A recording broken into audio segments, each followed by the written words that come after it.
AC 24/7, I'm Aaron Dean. As the war in the Middle East rages onward, Mideast. 5, 4, 3, 2. Welcome to AC 24/7, I'm Aaron Dean. As the war in the Mideast rages onward, the number of casualties is also escalating. Dozens of deaths were reported in a central Gaza Strip refugee camp over the weekend, according to local hospital officials. While some Arab leaders are calling for a ceasefire between Israel and Hamas, the United States is advocating for a, quote, humanitarian pauses to allow aid to enter into the ravaged areas. The Advocate Channel's John Lawrence reports. The Israeli attacks on Gaza have claimed more than 9,700 lives over the past few weeks, according to the Palestinian Ministry of Health. We turned on the torch, and my siblings were alive, but I did not find my father. I finally found him next to me. I moved him. I moved his hands. I moved his face. He did not respond. The war between Israel and Hamas started last month after a Hamas attack killed around 1,400 Israelis. Hamas needs to be eliminated. Hamas, working with Iran, has been plotting and planning for months, if not over a year, to invade Israel, and Israel has a right to defend themselves. On Sunday, the Israeli military said its soldiers have made it to locations along the Gaza coast, in line with the expansion of its ground operations.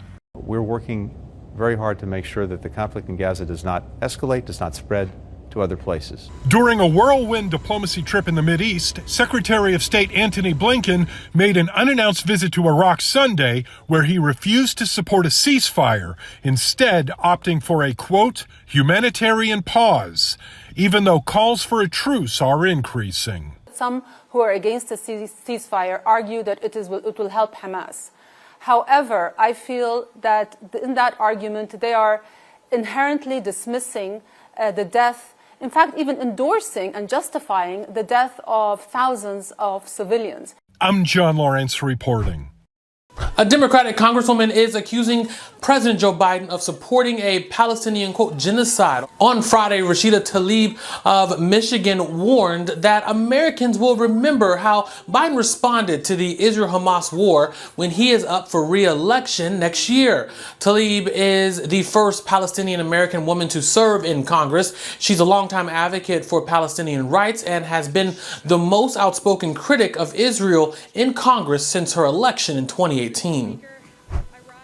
President Biden is rolling out more than $16 billion in funding to improve America's busiest rail line. Amtrak's Northeast Corridor connects cities including Washington, New York, and Boston. The money will fund upwards of 24 projects, including repairing aging bridges and tunnels in need of replacement. The biggest chunk will be for the underwater train tunnels connecting New York and New Jersey. That includes the Gateway Hudson River Tunnel, which is more than 100 years old and is corroding after flooding during the superstorm Sandy in 2012. Amtrak CEO said a failure of that tunnel would cause a, quote, meltdown. There's also a Civil War era Baltimore and Potomac tunnel, which is flooding and sinking and in need of replacement. Other projects include replacing a 100-year-old bridge in Maryland and a 116-year-old bridge in Connecticut. New polling from the New York Times and Siena College shows President Biden falling behind former President Trump in some key swing states.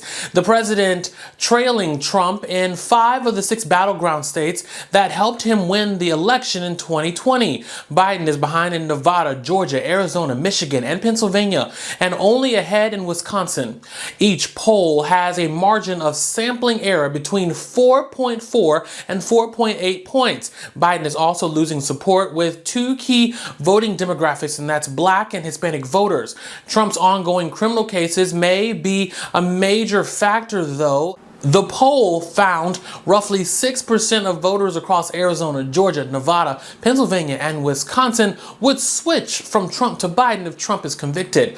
That's a big enough swing to ensure Biden's re-election. Thank you so much for joining us for AC 24/7. For more, go to theadvocatechannel.com and subscribe on the Advocate Channel YouTube page. For the Advocate Channel, I'm Aaron Dean.